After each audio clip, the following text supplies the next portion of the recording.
வணக்கம். அம்மா நல்லா இருக்கிறேன். நீங்க என் பிள்ளைங்கள்லாம் எப்படி இருக்கிறீங்க? அம்மா வீட்டில் சமையல் பார்க்கலாங்களா? வாங்க.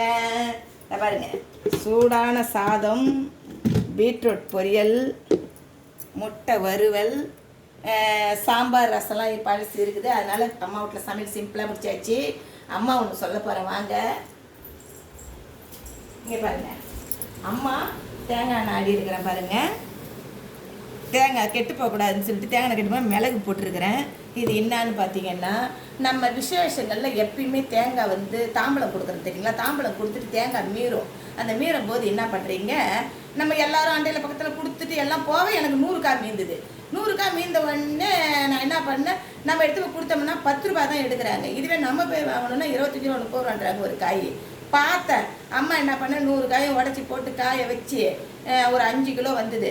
ஒரு கிலோவுக்கு 10 ரூபா தான் ஆடுறதுக்குன்னு சொன்னாங்க. இது என்ன ஆடுறது எப்படின்னு பார்த்தீங்கன்னா, 5 கிலோவுக்கு ஒரு 100 வெல்லம், ஒரு 3 எலுமிச்சம்பழம், ஒரு 5 கிராம் இருக்கும் ஏலக்காய். இது மட்டும் தான் கொடுத்தேன்.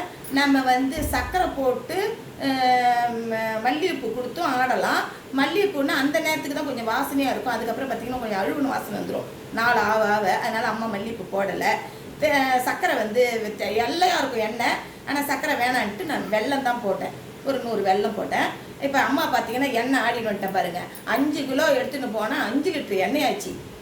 புண்ணாக்கு காசுக்கு எடுக்க மாட்டேன்ட்டாங்க. வேணான்னு சொல்லிட்டு அவங்கள்ட்ட கொடுத்துட்டு ஒரு 2 கிலோ புண்ணாக்கு இருக்கும் எடுத்துன்னு வந்துட்டேன்.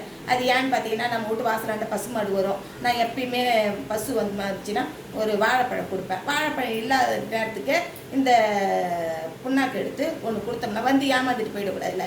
அதனால் ஒரு புண்ணாக்கு எடுத்து கொடுப்பேன். அதனால் வாங்கின்னு வந்தேன். அதை இந்த மாதிரி எண்ணெய் ஆடி எண்ணெய் விசேஷம் வச்சுன்னா நீங்கள் தேங்காயெல்லாம் கொஞ்சம் பால் மாறாத போட்டு இந்த மாதிரி ஆனிங்கன்னு வச்சுக்க. ஒரு 5 கிலோ எண்ணெய் வந்துச்சுன்னு வச்சிங்களேன், 5 லிட்டரு 1 வருஷத்துக்கு நம்மளுக்கு பிரச்சனை இல்லாத கிடக்கும். இந்த பாருங்க, அம்மா எண்ணெய் ஆட்டின்னு வந்துட்டேன் பாருங்க. ரொம்ப கொஞ்சம் கஷ்டமாக தான் இருக்கும். ஒரு 2 நாளைக்கு கஷ்டமாக இருக்கும் உடச்சி போடுற வரைக்கும். அந்த தேங்காய் தண்ணிலாம் வேஸ்ட் பண்ணிடாதீங்க. அவ்வளோ உடம்புக்கு நல்லது. குடிங்க, நல்லது. பவுர் புண்ணெல்லாம் ஆற்றும். இதை பாருங்க, அம்மா மாதிரி விசேஷத்துக்குலாம் வந்துன்னா தேங்காய் எண்ணெயெல்லாம் இந்த மாதிரி ஆடி வச்சுக்கோங்க. இந்த பாருங்க, இந்த எண்ணெய் கெட்டு போடக்கூடாதுன்னு அம்மா மிளகு போட்டு வச்சுக்கிறேன் பாருங்க. இதே மாதிரி நீங்களும் யூஸ் பண்ணுங்கள், லாபகரமாக இருக்கும். நம்மளுக்கு தேங்காய் எண்ணெய் மாதம் வாங்குறது எவ்வளோ வருது. இந்த மாதிரி ஆடி வச்சுக்கணும்னா 1 வருஷத்துக்கு மேலே கூட வரும் நம்மளுக்கு தேங்காய் எண்ணெய். என்ன அம்மா செஞ்ச மாதிரி செய்யுங்க பாருங்க. பாய்.